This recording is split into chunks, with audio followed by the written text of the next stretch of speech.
Today we're talking about tips on how you and we as a collective can deal with the uncertainty of the 21st century.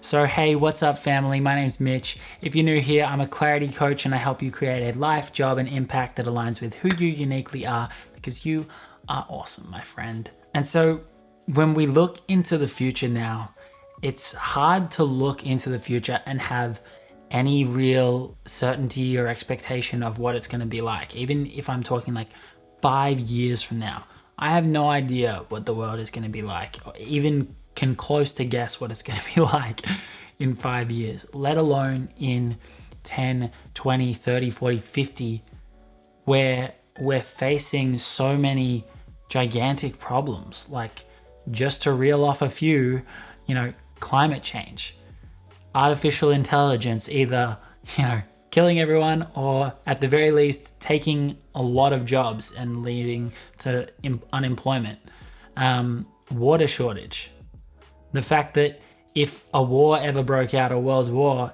everyone would just die, and also going through, a mass extinction right now. And like, if you just watched David Attenborough's most recent documentary, the lack of biodiversity that comes with that, which as well has its own really bad consequences. And that's just a few. There's way more as well. So, it can be hard, particularly when you are younger, to, under 30, under 35, to look into the future when you're in that stage of trying to build your life and think about who you are and what you're going to become. It's hard to look into the future when that is so uncertain. And also when you're in that age grouping, when you don't really have a lot of power to affect the things that we're facing as well. We can talk about individual contribution, but for a lot of these problems, they are larger than just a lot of individuals pitching in, and a lot of the solutions are not going to be able to come unless we have some sort of power. And so that can be a really frustrating place to be in. And even there was a study done by the British Psychological Society that linked having a warped or negative view of the future, not just with having depression, but actually causing depression as well. So it can be the reason you get depression. And so when we're looking into the future and having so much uncertainty, it's easy to look at it and think it will definitely be negative. And that's not necessarily the case, but it's easy to fall into that.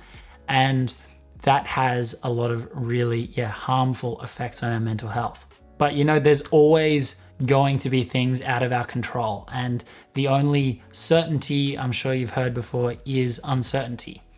And so how can we deal with the uncertainty that we're facing and move forward in a way that is productive, is hopeful, and in a way that allows us to live well and not be defeated? And so I'm going to go into some tips around what you can do individually to deal with your own uncertainty, and then also what we as a collective can do in the face of uncertainty. So first is to be prepared with knowledge, but not to get bogged down in it. So, it's good to know a little bit about climate change, a little bit about AI, a little bit about water shortage and all these things, but not to get bogged down in these things, because it's really easy to see these massive problems and want to know more and more and more. But when we get too far down the rabbit hole and we keep on going, particularly when we can't affect these things, we can get bogged down there and get lost down that path. The next thing is to sit with your emotions and just be with it. And this can be, easier said than done and can be really daunting, but to try to just be with those feelings of hopelessness, of uncertainty, and see them for what they are. Margaret Wheatley, I've read her book recently of Who We Choose to Be, and she talks about standing at the edge of the abyss and learning to just be there and learning to cope with those uncomfortable feelings and not shy away from them, but to just be in it. And then when being in those feelings, learning how you react to them? How do you react when you are feeling uncertain, when you are feeling hopeless? Do you retreat into your room? Do you tend to become anxious? Do you get angry? What are these things? But, learning to recognize your triggers and also your reactions, and just bringing some awareness to those things can be helpful in learning to deal with them. The next is to learn to be agile with the current. So sort of like picturing a boat going down a raging river where the current is taking the boat. You can't do anything about it. And that's where we all are. We're all going down in the same direction. But learning to steer within that current. How can you move with it? Yes, but still be able to steer and be agile and move and change within that. Because the next, 20, 30, 50 years has a lot of change coming. Definitely has a lot of change coming. And so when change does come, learning to flow with it and not fight against it, but find the opportunities that you can find within that. Be agile and move in the ways that you can and control the things that you can control, but don't fight against it or become defeated by the fact that something has changed. And instead just knowing that that's going to happen. And sort of on that as well, as we're looking into the future as people that are at the start of their careers, building the skills for what we're going to do with our work and our life, really building up some soft skills as well. So being able to have great leadership skills, make great decisions, be a great problem solver, whatever it is, but these skills that are applicable to multiple industries, and that if your job changed, if something came in and that you were, a computer's taken your job or whatever it is, that you could be put in another industry, learn the ropes, and still have some really strong skills that you're going to be able to do things despite that change. And the final tip for dealing with your own uncertainty is to just share and talk to people about what you're feeling. It's really hard when we're dealing with all this stuff to keep it bottled up. And if we can share a problem with someone that is willing to just listen to us, not necessarily trying to solve the problem, but just be there and listen to you, that can be really therapeutic in its own right.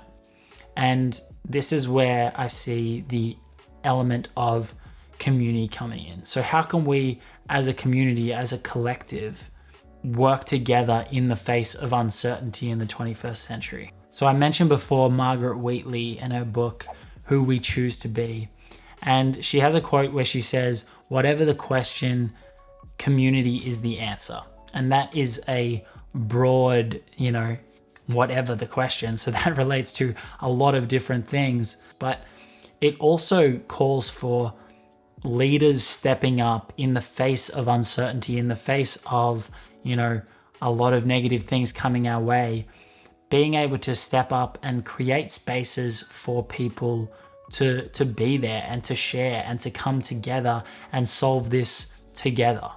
As we've all seen during COVID this year, it can be really easy when we're faced with something really scary to divide up and to, go every man for themselves and, act in our own self-interest. I live in Australia and we definitely went down that path. We had people fighting over toilet paper and, every day you'd turn on the TV and see some example of just people, really becoming nasty and rude and selfish. And even, now as well, as we're having debates about masks and we're having debates about, restrictions, it's causing divides in people and it's causing people to fragment out and create, and separate.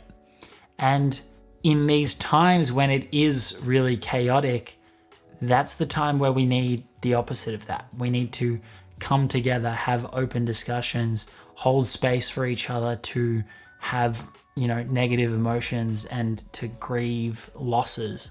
If COVID was a test, I think we definitely failed in our reaction to it, in how we came together and treated each other.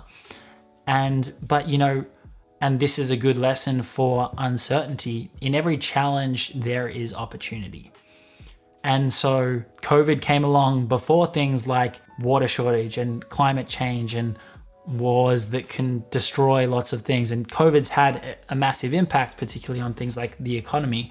But how can we use this now as an opportunity to say, okay, we actually really didn't act how we would like to act, and use this as a learning example so that when we are facing more uncertainty, more things that, are going to have massive impacts on us, and there's going to be change in the future, and that's definitely going to happen. So how can we learn from this time to next time, instead of fragmenting, instead of dividing and thinking only of ourselves, come together and help each other and share in, the pain of what is going on.